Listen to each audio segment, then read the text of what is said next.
Menurut gua, investasi yang paling sederhana, paling gampang bisa dilakukan sama semua orang adalah investasi di emas. Nggak perlu ribet mikir, nggak perlu ribet mantauin trading segala macam, nggak perlu teman-teman ya. Kita hanya perlu simpan emas itu jangka panjang aja. Memang minusnya di situ. Kalau kita mau investasi di emas, itu harus jangka panjang. Minimal mungkin 5 tahun lah teman-teman ya. Karena kalau 1-2 tahun biasanya kenaikannya nggak terlalu signifikan.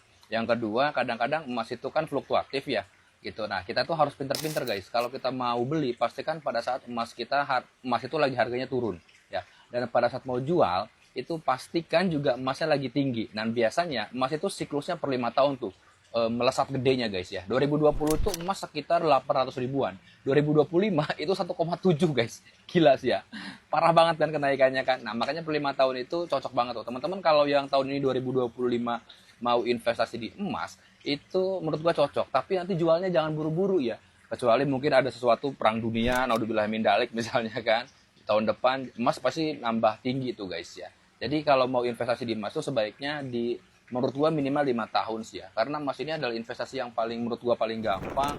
Kita nggak perlu banyak pikir, nggak perlu banyak ide, kita tinggal hanya simpen simpen simpen dan tahan ya.